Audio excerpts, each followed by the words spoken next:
దేవుని ఘనమైన నామమునకు స్తోత్రములు. ఈ వాగ్దానం వింటున్న మీకందరికీ మన ప్రభువును ప్రియరక్షకుడైన యేసుక్రీస్తు నామములో శుభములు, మా హృదయపూర్వకమైన వందనములు తెలియచేస్తున్నాం. ఈరోజు దేవుని వాగ్దానం రూతు గ్రంథం 2వ అధ్యాయము 12వ వచనం. యెహోవా నీవు చేసిన దానికి ప్రతిఫలమిచ్చును. ఈ మంచి వాగ్దానం మన మంచి దేవుడు మన అందరి వినికిడిలో నెరవేర్చునుగాక. ఆమేన్. ప్రియ దైవ జనాంగమా, ఈ వాగ్దానం వింటున్న మీ అందరికీ మన మంచి దేవుడు మంచి ప్రతిఫలాలు ఆయన ఇవ్వబోతున్నాడు. ఎందుకంటే మనం చేసిన సత్కార్యాలు, మనం చేసిన మంచి కార్యాలు చూచిన దేవుడు ఆయన తప్పక మంచి ప్రతిఫలం మనకిస్తాడు. ఒకవేళ మంచి చేసి, చాలాసార్లు మీరు అనుకోవచ్చు, మంచి చేస్తే చెడు ఎదురొస్తుంది ఏంటండి, మంచి చేస్తేనే మోసం చేస్తున్నారేంటండి, పెట్టిన చేతినే కొరుకుతున్నారేంటండి, నమ్మి వీళ్ళకు మంచి చేస్తే వీళ్ళ ద్వారానే మోసపోతున్నాను.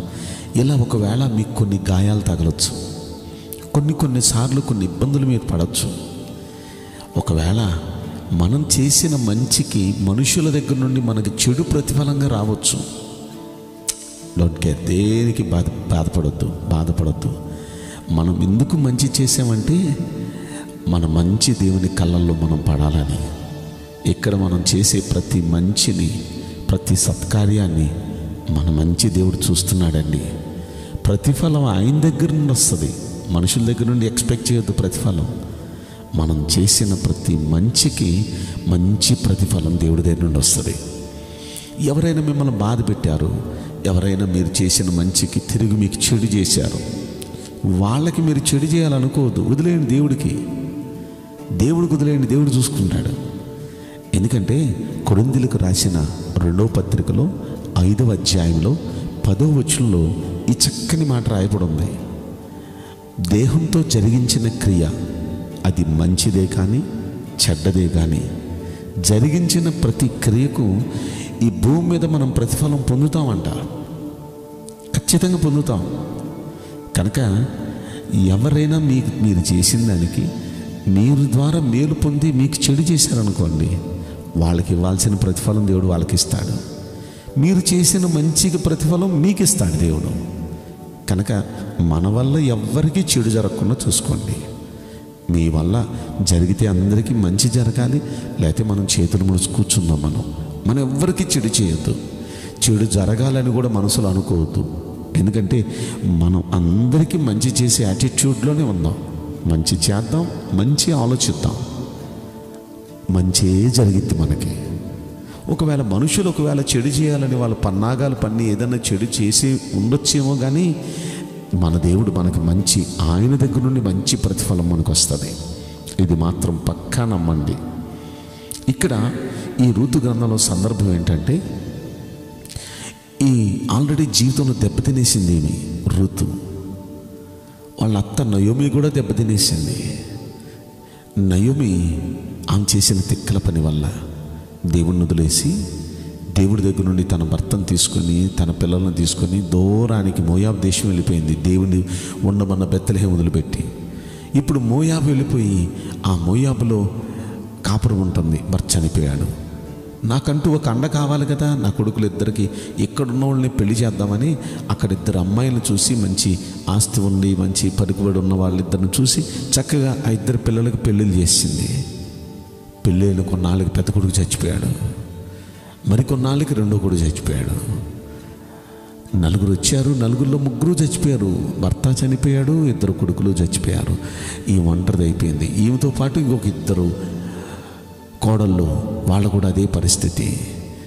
ఏమంటే పెద్ద వయసు, వాళ్ళిద్దరూ చిన్న వయసులోనే భర్తలను కోల్పోయారు. ఈ రూతు 2వ కోడలు చిన్న వయసులోనే భర్తను కోల్పోయింది. ఎంత వేదన, ఎంత బాధ. ఇప్పుడు ఆమె ఏమందంటే, అమ్మలారా, మనం కోల్పోయి ఉన్నాం, బాధలో ఉన్నాం, నా పుట్టింటికి నేను వెళ్ళిపోతాను, మీ పుట్టింటికి మీరు వెళ్ళిపోండి, మీకు నేను ఇబ్బంది పెట్టను అంటే పెద్ద కోళ్ళు వెళ్ళిపోయింది అలాగే అత్తయ్య అని. ఇక రెండో కోళ్ళు ఏముంటుందంటే నిన్ను వదిలిపెట్టి వెళ్ళటమా, ఎందుకు కలిపాడో నీతో నాకు ఈ బంధాన్ని దేవుడు. ఉండటానికి నాకు తల్లిదండ్రులు ఉన్నారు, ఉండటానికి నాకు అన్నదమ్ములు అందరూ ఉన్నారు, కానీ లేదు నీ ఇంటితో నాకు ఈ బంధం కలిపాడు, నీకు మాత్రం ఎవరున్నారు అత్తయ్య, నీకు నేను తోడుగా ఉంటాను, నీ మంచి చెడ్డలు నేను చూసుకుంటాను అంటూ ఆ అత్తతో పాటు అలాగే ఉండిపోయింది. అత్తతో పాటు అక్కడికి వెళ్ళిపోయింది ఆ పుట్టింటికి. కష్టమైన నష్టమైన ఎలాంటి పరిస్థితి అయినా అత్త నీతోనే ఉంటాను, నీ మంచి చెడ్డలన్నీ చూసుకుంటానని. అత్త మంచి చెడ్డలు చూసుకుంటానికి చిన్న వయసు, నాది యవ్వన వయసు, ఈ వయసులో నేను వెళ్ళి నేను పరిగేరుకుని రావటం ఏంటి, ఈ వయసులో నేను కష్టపడటం ఏంటి, ఈ వయసులో నేను బయటికి వెళ్ళి ఒంటరిగా ఏదైనా చేస్తే ఎవరైనా నన్ను ఏమైనా చేస్తే, ఈ విధంగా ఆలోచించలా. అత్తని ఇంట్లో ఉంచింది. నువ్వు ఇంట్లో ఉండత్త, నేను వెళ్ళి నీకు కావాల్సినవన్నీ నేను తీసుకొని వస్తాను, నీకు భోజనం పెడతాను, నీకు మంచి చెడ్లన్నీ చూసుకుంటానని అత్తకి ఎంతో ప్రేమ చూపిస్తుంది. ఈమె వెళ్ళి పరిగెనుకొని వస్తుంది.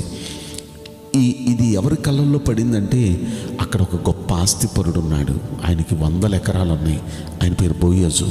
ఈ బోయజు కంట్లో పడింది ఈమె. ఎప్పుడైతే కంట్లో పడిందో, ఎవరమ్మా నువ్వు?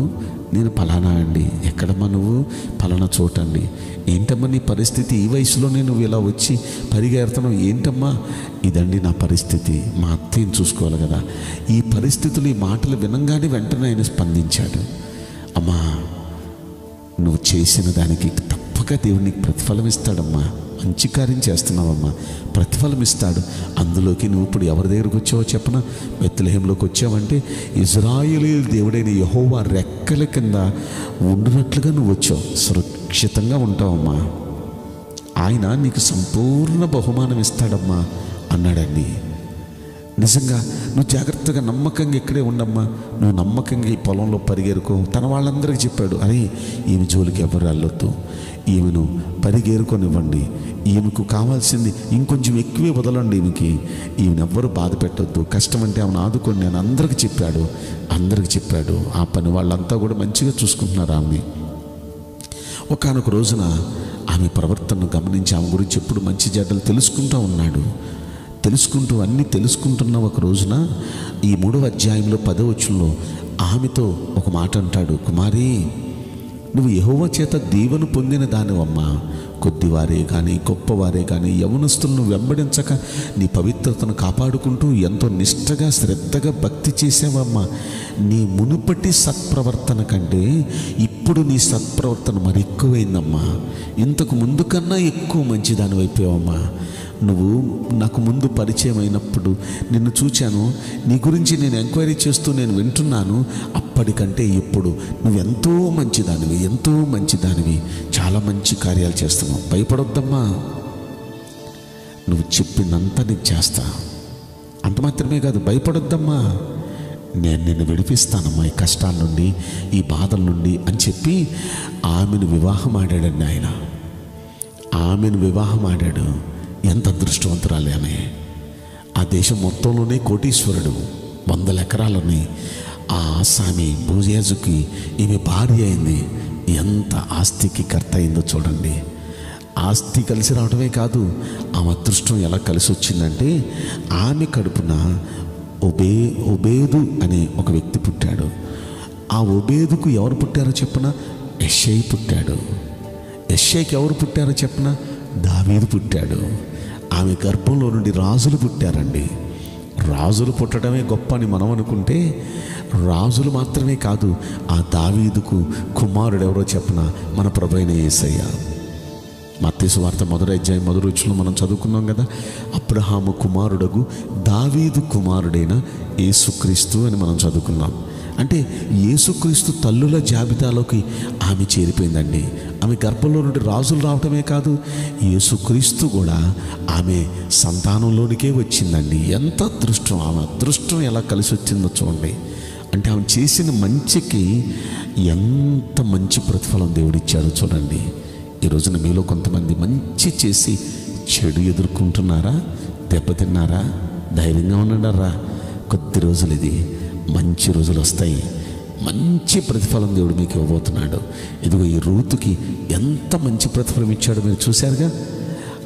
రూతుకి చేసిన దేవుడే మనకు కూడా చేస్తాడు. అయితే ఒక్క మాట, ఇంతకుముందు ఎంత మంచిగా ఎంత చక్కగా మీరున్నారో అదే మంచితనం ఇంకా ఎక్కువైతే, అదే భక్తి, అదే ప్రార్థన, అదే మంచితనం ఇంకా ఎక్కువగా ఉండండి. దేవుడు తప్పక మీరు చేసిన మంచి అన్నిటికీ మంచి ప్రతిఫలం ఇవ్వబోతున్నాడు. వాగ్దానం వింటున్న మీ అందరి కుటుంబాలకు మంచి చేయబోతున్నాడు. మంచి దేవుడు మనందరికీ మంచి చేయునుగాక. ఆమేన్. నేను మీకోసం ప్రార్థన చేయబోతున్నాను. పరిశుద్ధుడా, ప్రేమగల యేసురాజా, మీ పరిశుద్ధ బంగారు పవిత్రమైన నామమునకు నిండు మనసుతో కోట్ల కొలదిగా స్తుతులు స్తోత్రములు వందనాలు చెల్లిస్తున్నాం. ఈ వాగ్దానం వింటున్న ప్రియులు, మేము మంచి చేస్తే మాకెందుకు ఇలా జరుగుతుందని వేదనలో ఉన్నారు తండ్రి. అయ్యా, వారు చేసిన మంచికి ఖచ్చితంగా నువ్వు మంచి ప్రతిఫలం ఇవ్వబోతున్నారయ్యా.